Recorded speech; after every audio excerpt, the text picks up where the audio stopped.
Hey everybody, it's Brian House here for Housework, and today we are going to be adding power to my rolling workbench. If you've watched any of my videos, you know that I've got this rolling workbench thing that's on casters that I move around my shop all the time, and I always want power at it. I have a power strip that's sort of mounted to the side that's got a really short cord. That's just not cutting it, so I really wanted to upgrade to something. And back 50 years ago, I don't even know when, but my dad made a really cool box out of just some old extension cord and an outlet. But in this particular case, I'm going to go ahead and upgrade the outlet choice and put in some USB ports as well.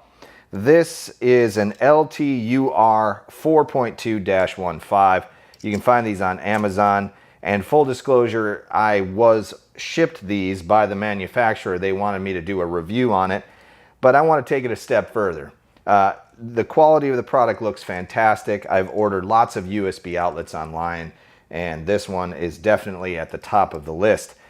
I just want to do something creative with it, and I really need power on this rolling cart. So basically, we're going to create our own power strip using one gang box. We got this guy here. This is the connector that goes through that's going to hold the cord. We got our outlet with USB. And remember, links into the description will point you to Amazon links where you can buy all this stuff on your own.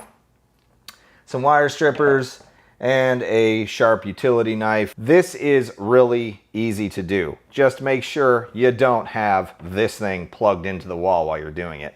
If you do, you're gonna shock yourself, possibly even hurt yourself. Anyhow, let's get started with the build. All right, the first step is we're going to go ahead and snip off this plug end. We are not going to need it any longer.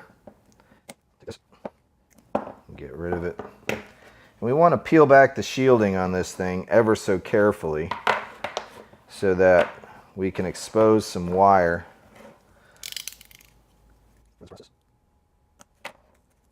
I'm gonna do about 4 inches. You don't need that much, that's fine. I'm gonna cut off the excess. Let's see here. Yeah, it looks like it might do it just fine. Neutral, hot, and ground. Okay. So we're gonna strip back about a 1/4 inch on each one of these.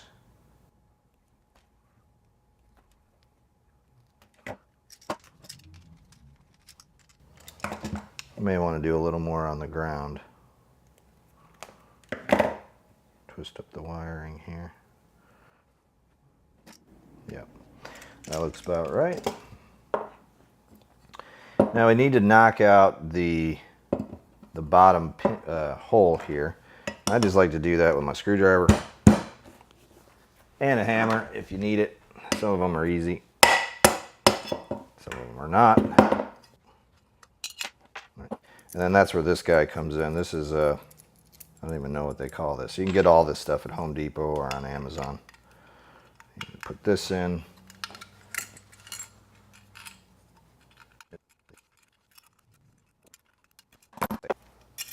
All right. Now we're going to fish up through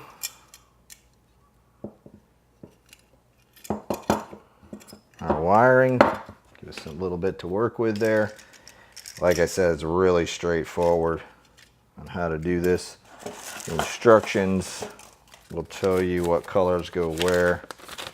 Black is usually hot. Yep. So black is hot, white is neutral, green is ground.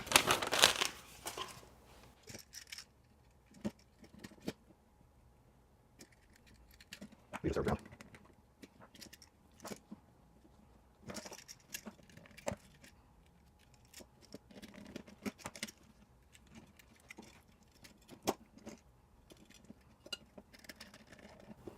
All right.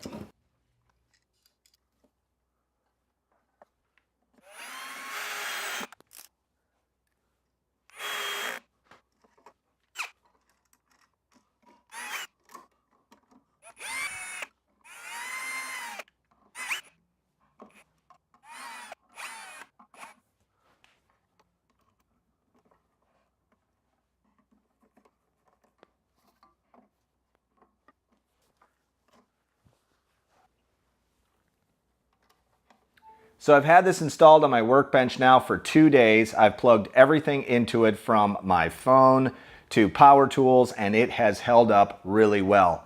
I highly recommend it. 2 thumbs up. Remember, there are links down in the description for everything I've used here today. And if you click through to those links, I get a slight kickback from Amazon, and it helps support my channel. Thanks so much, and have an awesome day. Thanks for watching. Check us out on Instagram at house__work. That's 2 underscores between those words. And if you enjoyed this video, please hit that subscribe button and leave us a like.